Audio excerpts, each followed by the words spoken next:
I've been awake now for maybe 15 minutes. I was just dreaming, and I was going over the dream in my head. Let me tell you my dream. Both parts of the dream was in an urban setting, just like where I live now. And I remember the first part that I'm outside on an intersection, and there was a bike lane, just like what you would find in New York City, like in Manhattan. They have a lot of bikes now, and they have bike lanes. I saw a young family, a mother and 2 children. I think we were 2 children. I'm not sure if the father was there or not, but I'm just noticing the mother. And then it was a young girl, one of the children. She could have been around 10, 11. And she, rather than going up the block with the family, she cuts across a busy street. And I'm afraid for her. And she just goes right in. She didn't get hit, but I was afraid. And I was thinking, why did she do that? I think, the parents continue, I see that no one was hurt, whatever, but I'm thinking, man, why would they do that? Well, she do that, the young girl, what's going on? And I remember saying to myself, that it's a Jewish family. They think an Orthodox Jewish family. I mean, they weren't wearing a yarmulke. They were wearing a long skirt. It was summertime, or warm weather, but it was just something, I made a mental note. Like sometimes when you're dreaming, you're watching something, you're doing something, but you also could be thinking too what you're seeing.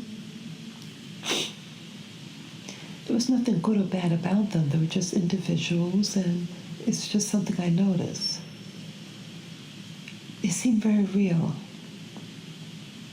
And then the next thing I remember, I'm in a different location in the city, and this is nighttime. I think initially I was in a room, and there were, I think, things to buy. There were vendors, and there were some small items on the ground. It might have been a low table. But then I remember I'm outside, and I remember picking up something. I remember picking up something, a device. It's about the size of the palm of your hand, and the casing that it was in was loose, like it was old. And I was able to put my fingers underneath it to try to, touch it. I remember on the top of the device, it looked like a little booklet, very, very, very thin booklet or something, or pamphlet. And the device, I think, was blue. It had a circular cover, because underneath it looked like a CD would fit underneath it. This device was to be an electronic diary, an electronic one, and you could, use your fingers to type in your info. But I remember it was something about that, an electronic diary. So the center part was round to fit the CD in a small CD. a little smaller, I think, than, 1/3 smaller than a regular CD. And then like a something against, like you would be able to look, I think like a little screen, little miniature screen, rectangular shape, maybe an inch high and maybe 4 inches wide. Something, I guess the something. And then I remember a woman, she's across the street, and she starts to walk over. She was a black woman. Everyone here is black, if I can remember. Very urban area, like a 125th Street in Manhattan. That strip, that shopping strip there in Harlem, that type of setting it looked like. I don't know any of these people. She's in the middle of the street and she's trying to get the vendor's attention. Hey, so-and-so, hey, it's something. I forget what she was saying, but it's like, because someone else she was trying to get his attention because someone else wanted to talk to him.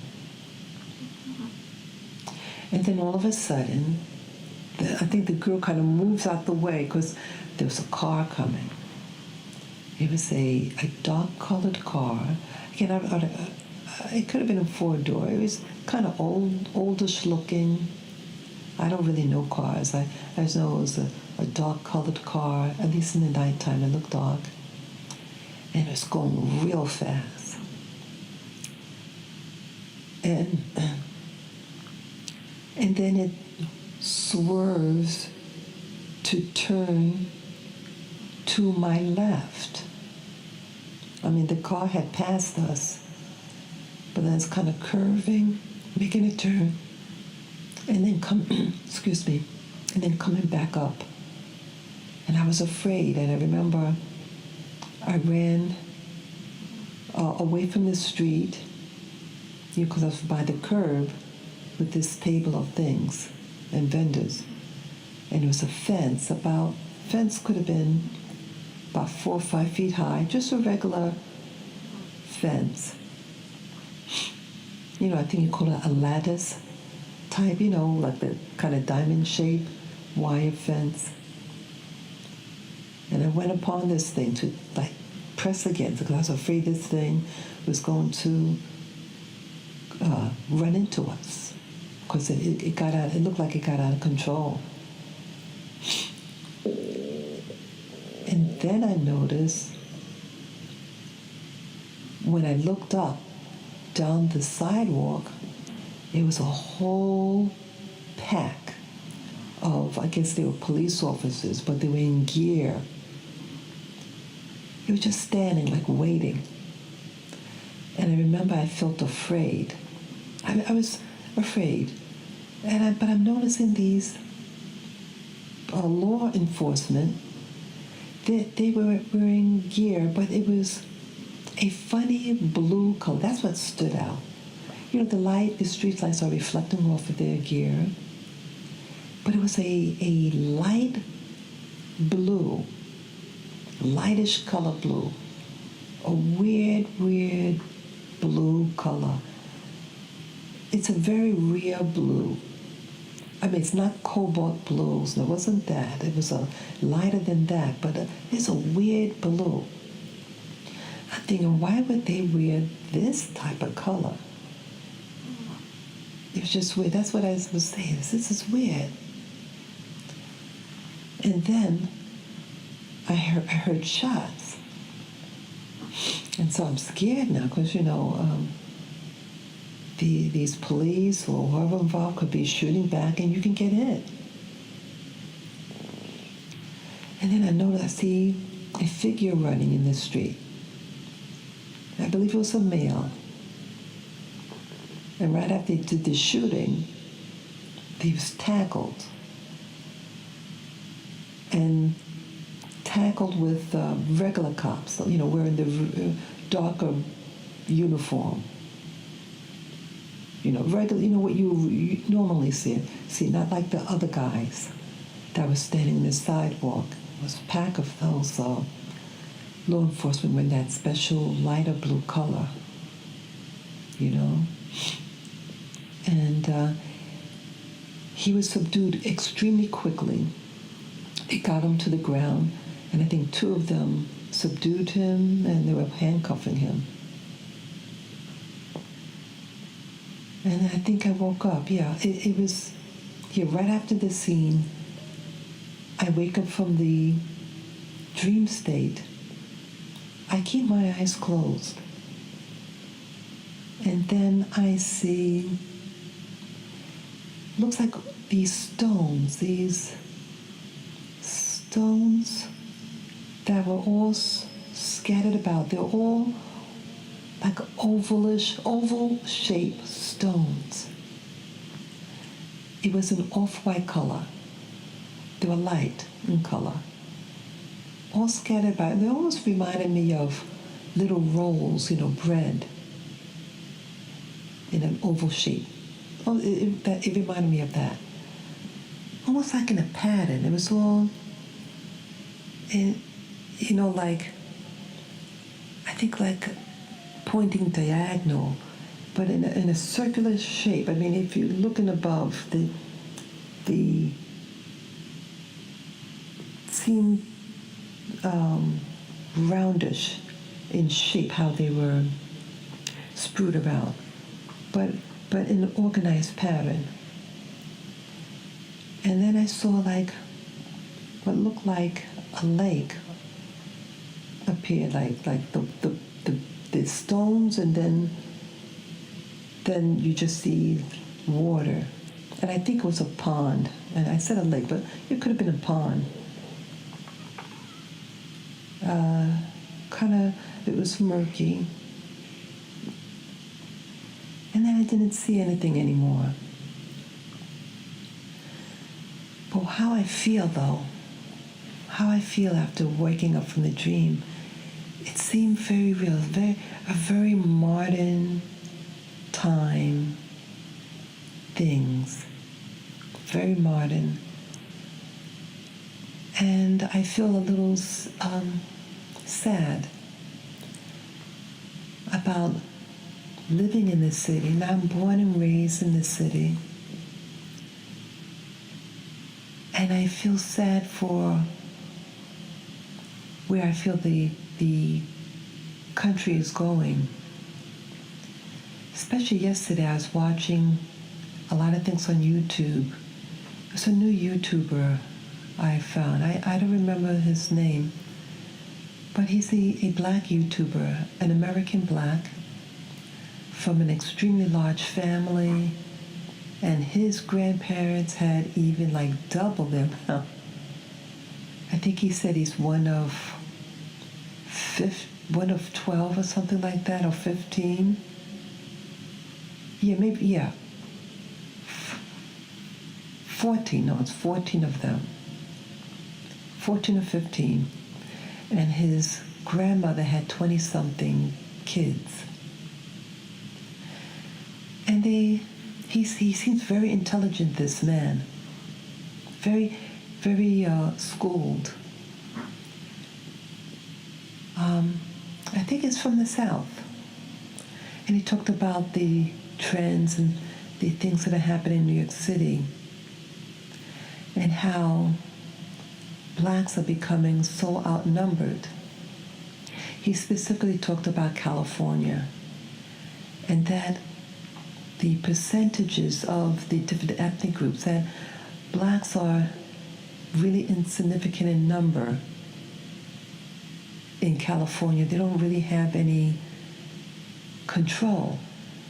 But remember before, with the 1960s and 70s, that blacks were numerous in relationship to other ethnic minorities, and they were heard.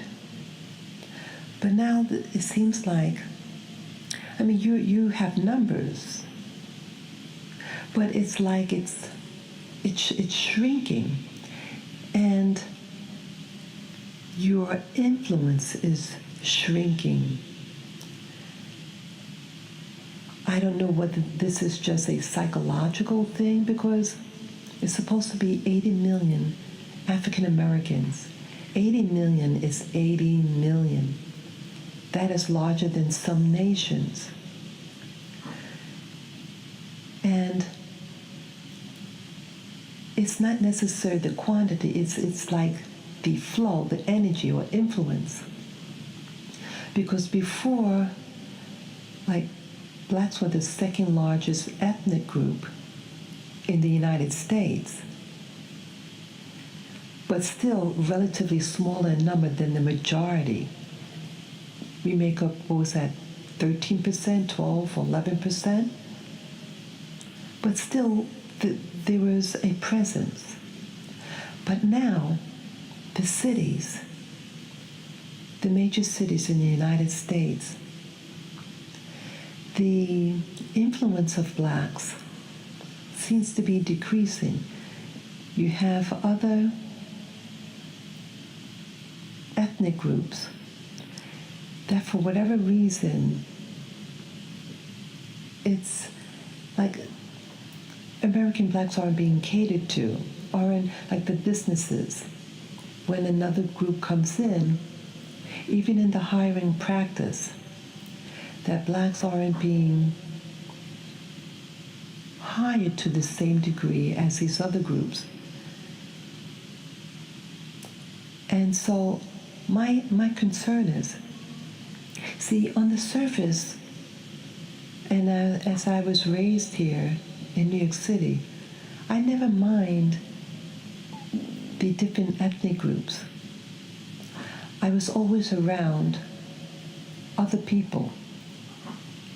And in fact, my acquaintances and friends were always people, the majority of them was always people outside of my ethnic and racial group. And they were relatively friendly. I thought everything was good between us. But I see a trend. I feel it based on experiences that I had when I was still in the business world, and how other groups are now, they seem hostile, like they're getting a taste of influence or power, but they want to get rid of you, challenge you. This is my experience.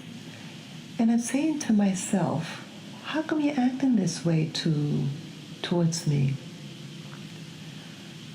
Almost predatorial.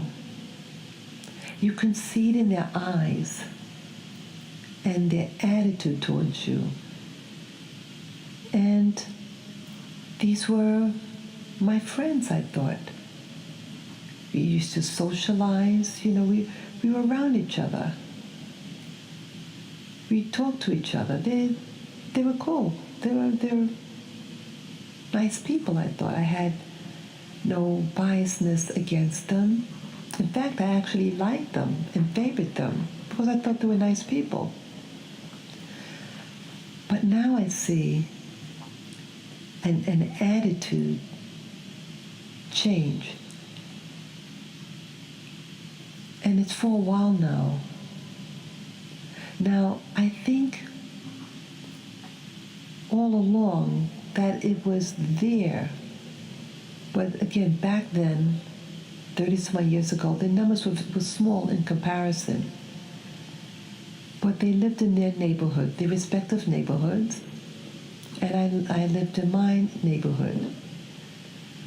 But once I was in the business world, then now, I'm in a different neighborhood. I'm in a business district rather than a residential. And that's where I see all the different ethnic groups.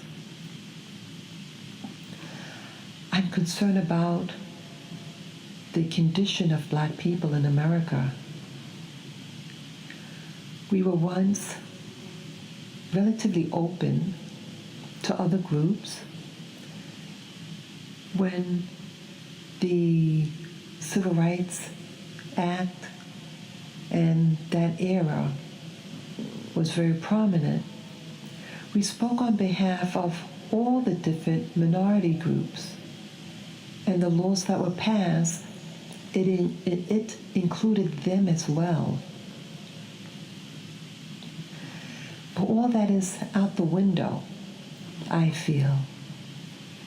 And I see the tide moving against Black people. And the newer groups, and the groups that are now a larger percentage than American Blacks, are becoming stronger in influence. And there's other groups, they're smaller in number than American Blacks, but they're getting more economic stronghold. And I see these two major minority groups, I hate that word, but ethnic groups that do not include the African American, are very influential. One is what I would call the quiet minority, but have a lot of political say. No one bothers them really in the United States. They're quiet. And they're actually doing very well economically as a group. While the other minority group, not near as economically viable, but their presence. This is what I foresee. I foresee that the quiet minority is going to control a lot of the business. They have their businesses, and they're going to have, they may not be in politics. Their power isn't to be like a governor or mayor of a city, or even the president. Their power is the economic power, and that they will buy protection and influence. So they don't have to be in the forefront. They're behind the scenes. But this other group will probably get into politics, things like that. But these two groups, they would collectively, because they respect each other's turf, they don't interfere with each other's turf, at least what I see. They don't bother each other. But I sense they will bother you, the African American. And I'm very sad about this, because I feel that all the works of the great civil rights people of the 50s, 60s, and 70s, it all went out the window. And I'm concerned about your communities, that I feel that you're becoming forgotten. I feel that the drugs, the police, all that is going to consume you. It's consuming you now. Like you're going to be the forgotten one. And your numbers are dwindling, so small in relationship to the other people. You need to get vibrant again. I don't know whether it's just psychological warfare to make me think that our influence is dwindling, I meant to say. We are a force. 80 million is 80 million. Whether this trend that I'm talking about is accurate or not, we need to do our own psychological warfare to encourage us that no matter what our percentages here in the United States of America, we need to think strong, we need to think family, and we need to think community. We're becoming a laughingstock, I fear, in the United States. I really don't follow politics per se, but my presence on YouTube, my watching YouTube, is very extensive, and so I can't help but see some of the news reports. And this woman, black woman, American, Alma Russo, something like that, and how I never even heard of her, but she got booted out. And I was, I think, afraid to really delve into what happened to her. I think she used to work with Trump or something. Or was she on television with him, and when Trump got into his presidency, he brought her aboard? But that she was the only black woman there or something. And a lot of other people. Again, I never heard of her, but she got forced out. They said initially she voluntarily resigned or something. I've heard that before. This is dangerous. My making mention of this is the danger. The danger of the American black. What's happening is you're being targeted. When you try to make a step forward. Now, yes, there was Obama. Obama was a different entity. His facade, his phenotype was an American black, and his marriage to an American black woman, and his 2 black kids. That's just for show. He's not a threat to the establishment of these other minority groups. He's just a showpiece, and he's now out of office, and we have Trump now. So even though there was a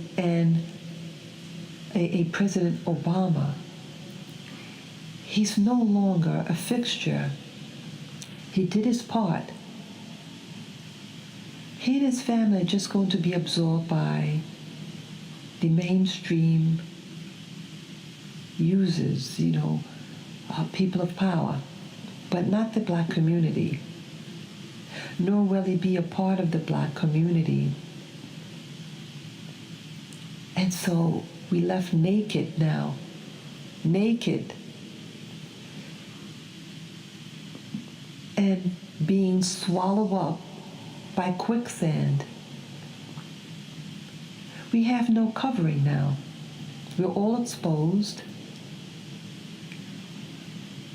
And our position here, we're loyal people. We're loyal to this country. That's what I feel. We are loyal people.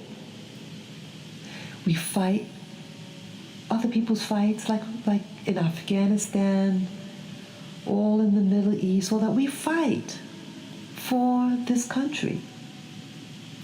But we come home to nothing. No community. No businesses.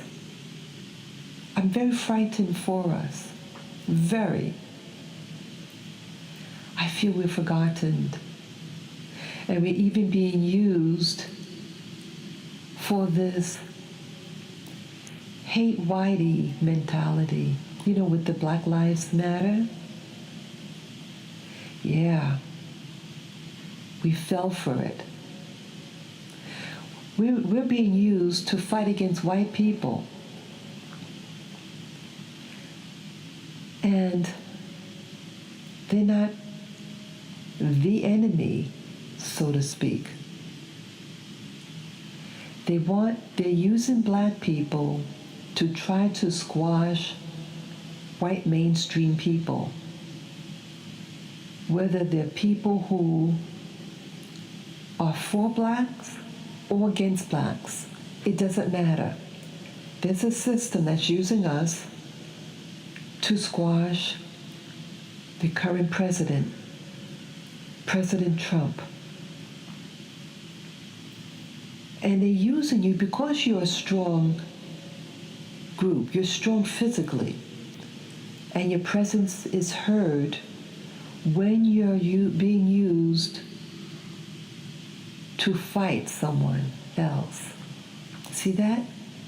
See, they make you seem important and strong, but it's not strong to help your own people, but you're being used as like the bully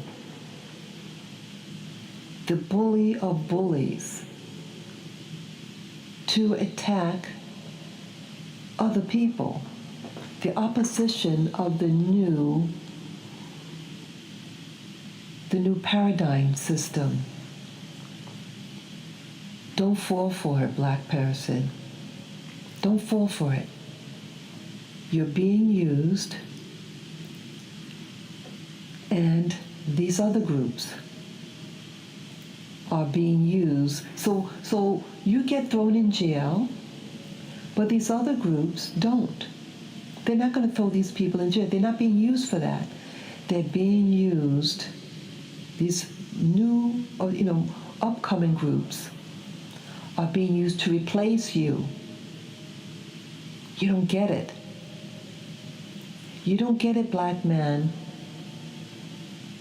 Maybe some of the black women sees. She's being replaced too, the black woman. You're laughed at, you're mocked like that woman. That black woman that lost her position in the White House. Here she's dressed professionally, she has her hair done, all that.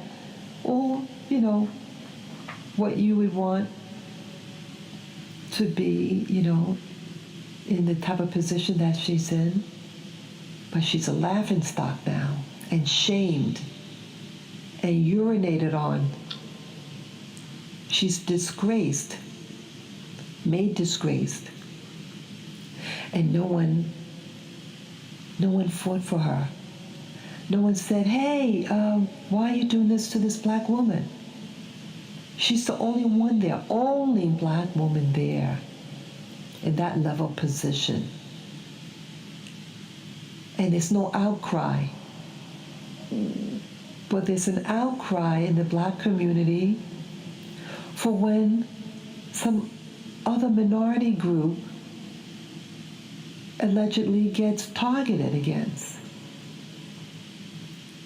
You see that? You're targeting your own. You against your own. You fight for everybody else but your own people. And people who are there to represent you. You do absolutely nothing. And you're a laughingstock. People are watching you. They say, hey, how come they didn't come to our aid?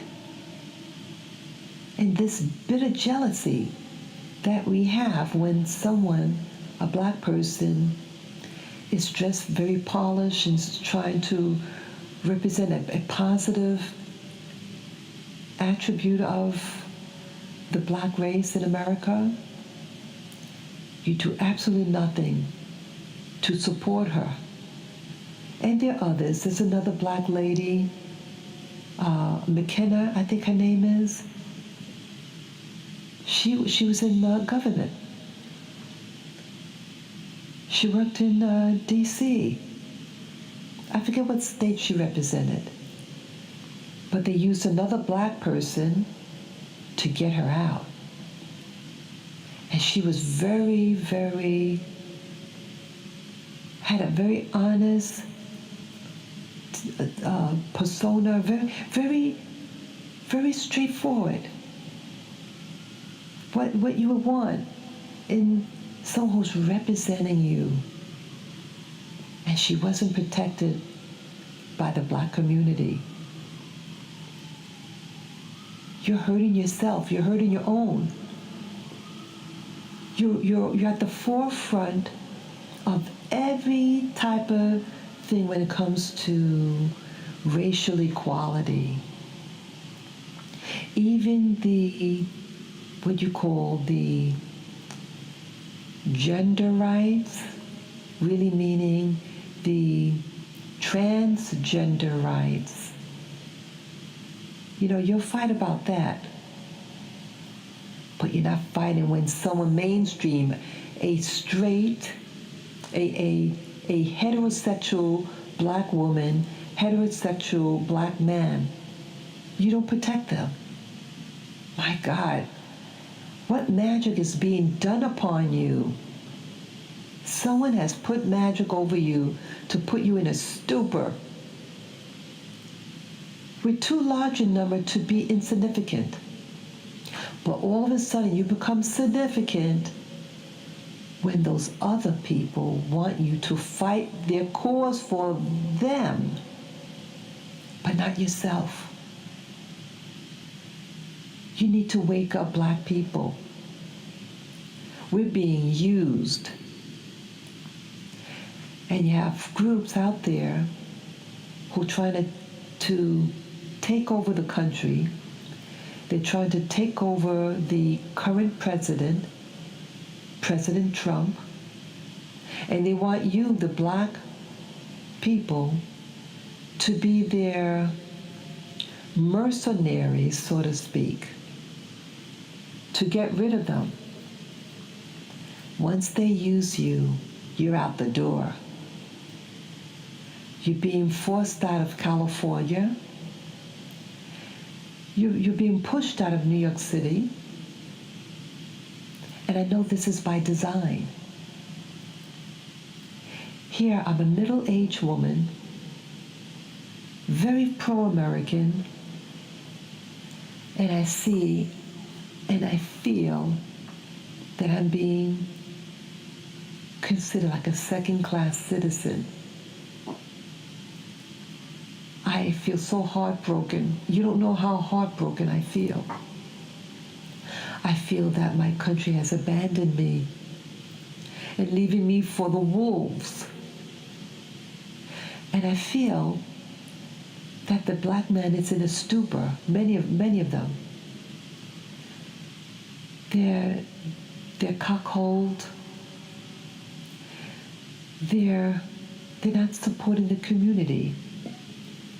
They'll go out with others, other nationals, other races, and they don't realize that they're coming upon you, black family, from outside. They're getting people from the outside. And yes, some of them might marry you, have children with you, but it's to get you to have a different mindset, to decrease your identity. They're using this sexual identity. You have a lot of men, black men, who are becoming feminized. So they're no longer black men, but now they want to be transgender. Or they get into relationships with people outside of their own group, and their offspring will no longer have a black identity. That is the game. They want you in these relationships. I notice now that the media is showing more and more interracial couples. And I think this is designed to make you feel good and accepted. But if you peel away what's really underneath, is that they don't want you to see yourself as a black person anymore. They want you to be absorbed by that group that you're in union with. Now again, I'm not trying to say that interracial unions is wrong. You marry who you want to marry, you have children with who you want to have children with. But what I foresee what's happening is that they want your numbers to dwindle. They want your identity to dwindle. So you're no longer a black person. You're somebody else. Just look around. Look at this. Meghan Markle, the woman that was on the television show called Suits. She's the same woman who's engaged with Prince Harry. Now, I perceive that this is being done deliberately, that the matchmaker introduced them deliberately. I remember they did show who the person was. Something. But then when the announcement was made, they said, we will not give their name. But I think initially, briefly, that she was identified. But again, I could be wrong. This, I feel, is by design. It's not by chance. And she's going to be represented. Now she's just engaged. She's not married to him yet. But I think in April, she'll be used to represent something, some royal function, some royal engagement, and she would be a part of it. And I'm just wondering, what's really going on?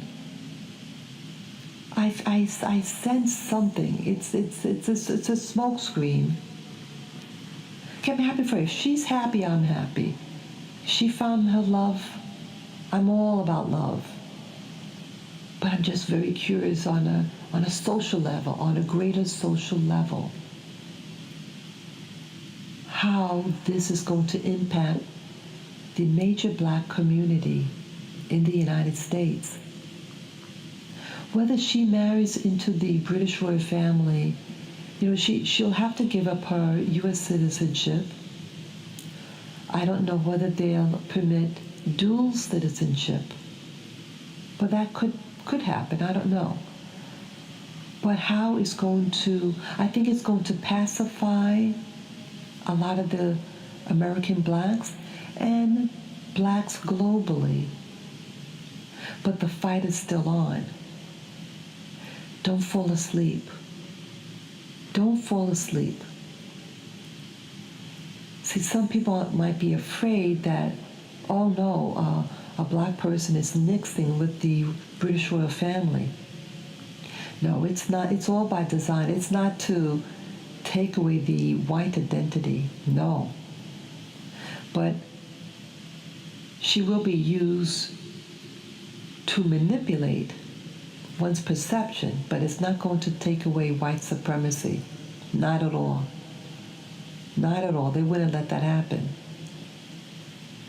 But in the United States, there's going to be a change of the guards. And I'm just concerned that changing of the guards in the United States, it's not going to benefit the American black community at large. We need to protect ourselves socially.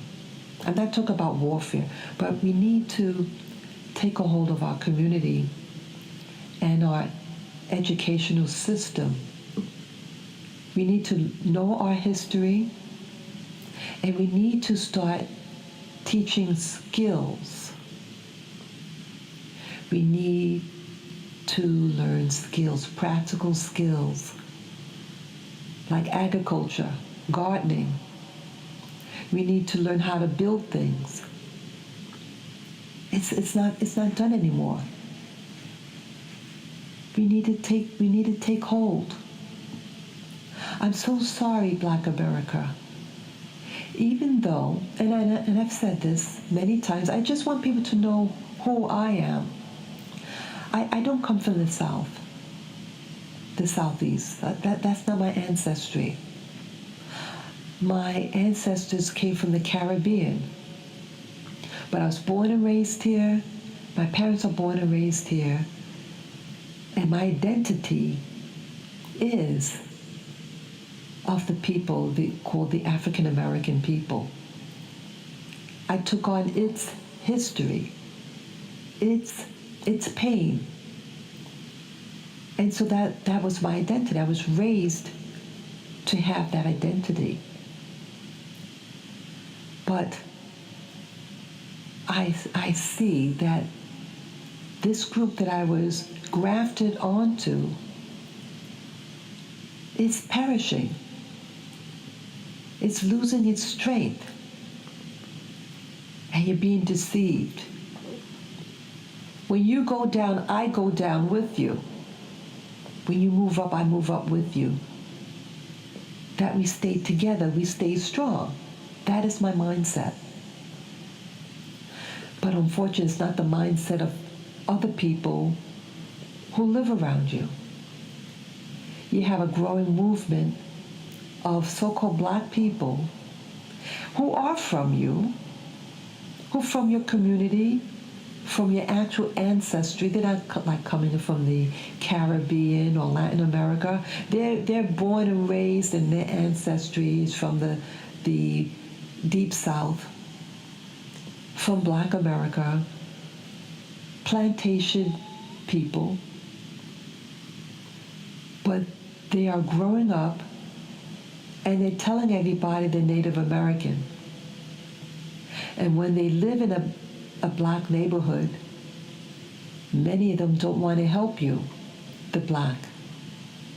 As I mentioned in my prior videos about the American Blacks who are now calling themselves Native American Indians. And that they're using this. They're using this, the system is using this against you. So you have them in your neighborhood, and they're living and telling people that they're not you, that they're Native American, but yet they're not helping you, and they're actually doing things to harm you socially and economically. And then you have the transgender movement being introduced to your community, and they're teaching your little children in the school system that you get a chance to be a boy or girl if you want to. Okay? So you have a Black male who's now not sure what he is, because his teacher is teaching him that, hey, maybe you're not really a boy, maybe you got a girl in there somewhere. So you have that fighting against you. And then you have getting a lighter skinned girl, a girl that's not looking like your Black mother, but any other group. It could be a Caucasian, or it could be someone who kind of looks Caucasian, or a pale skin race. And so then your kids have that identity. So you don't stand. And it's taken away, your group is taken away, can be taken away overnight. And it saddens me as a group. Just 40 years ago, we were intact pretty much. But they introduced these drugs. And it's tearing us apart. You don't realize how strong you really are Tap into your strength. Tap into it. Tap into sanity to keep you afloat, or you're going to sink. I'm so afraid for you. And yes, I may not come from the South, but I was raised in your community and a part of that community, at least by my identity. I didn't even know what my true identity was. As I said before in my past videos, I'm a Queens girl, born and raised in Queens, New York City, the borough of Queens, and attended a public school. It is the blackest school district in New York City. That's what I came out from. And that's what I was in. We were all stuck in that classroom. But schools like that is not training you to love yourself. That school, the last I saw it, it's a black principal, black female principal. So here you have a school system, but it's not. It's very weak academically. And all the other schools I went to, public schools I went to, it's one of the lowest in New York City. So here now, like my high school, it was considered the best school when I was there.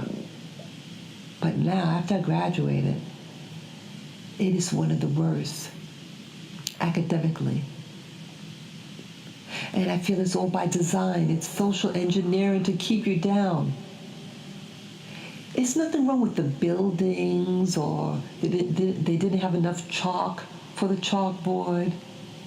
It's about pacifying you, black man and woman, teaching your sons in particular to not want to be with your own woman,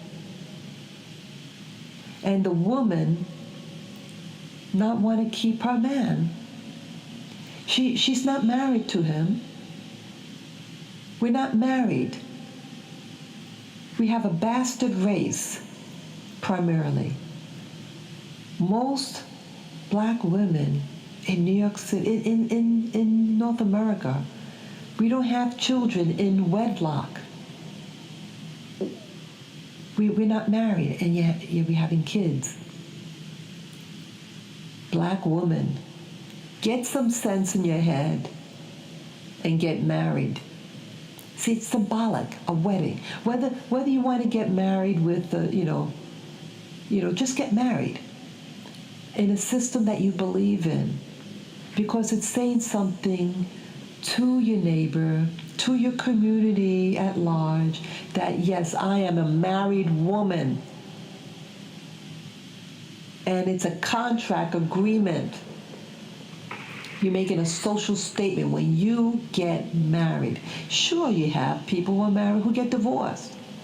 But when you are legally married, you're making a public statement of a contract agreement, of a legal family, that you're going to come together and stay together. We're not even doing that for ourselves, for our families.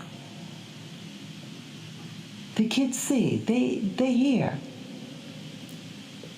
We can get our community back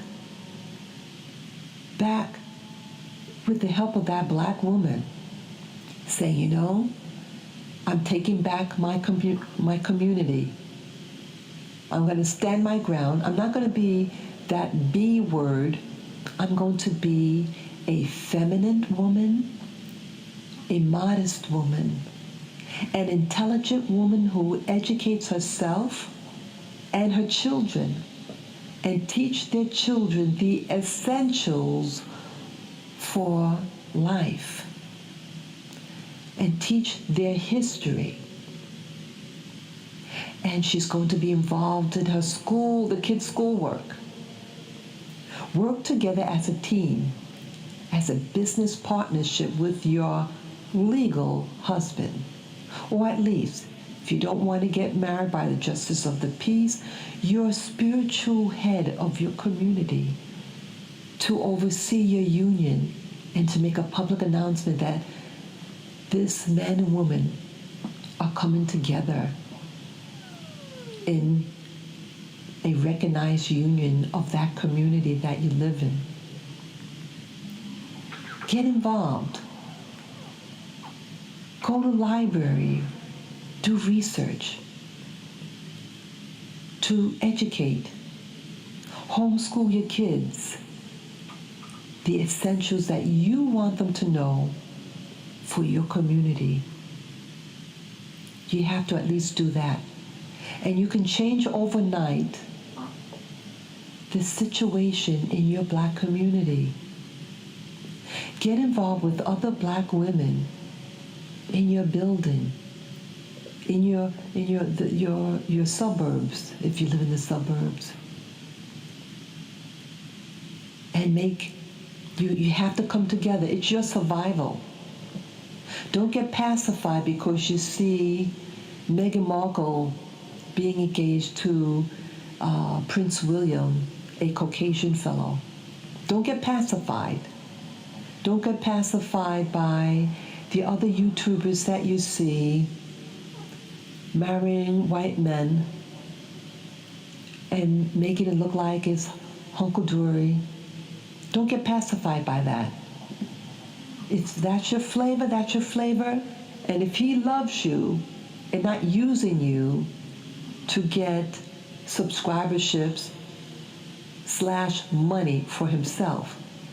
If it's a true loving relationship, go for it. But if it's to change the psychology and to pacify you to think that they're about you, don't believe it. It is designed to pacify you. I can't stop stressing it. It's to pacify you, to think that the war is over. It's just begun. It's just begun. Wake up. Wake up. You're forming unions of people who are using you. You are the gunpowder that make it happen. They're using your gunpowder for their catalyst of change, for dominance. Yeah, there's someone here that's playing games, that's playing all of us. They're playing the Black man, playing against the Black man, the family. They're even playing the white. There's someone behind the scenes who's manipulating it all for your demise. You need to come together to protect yourself. It's being taken away it can happen overnight. But especially the Black woman, you can change it. And the Black man, we need you too, Black man. We need to make it happen. I'm sorry for the things that are happening to you in the prisons. Yeah, you got screwed. You got screwed, all right. But it's never too late. Those of you who are in prison, if you have access and to the internet and come upon this video and this section of the video, no, it's never too late. Educate yourself where you are now. Use that library. You have the right to read books. Educate yourself so that when you get out, you'll educate the people in your community, or even start a YouTube channel or Facebook channel, whatever social media. Get your word out. Form partnerships with other people who are in your situation, who understand you. And you got to think. You got to start planning, redesigning your community, how you want it, and then go for it. You can do it. You can do it. Don't let them think that you can't do it. It's never too late. It's not too late. Form your new beginning where you are right now and become your own power community of beauty and grace. That is my desire. So I know this was a mouthful. I started this video with a dream that I had this morning and how real it seemed. But you can do it. You can do it. Don't be used. You're being used. Use yourself. Improve yourself. And become the king and queen you really are. You have a lot to offer the world. Not just of your music and your creed, but your essence. You are the native of this planet.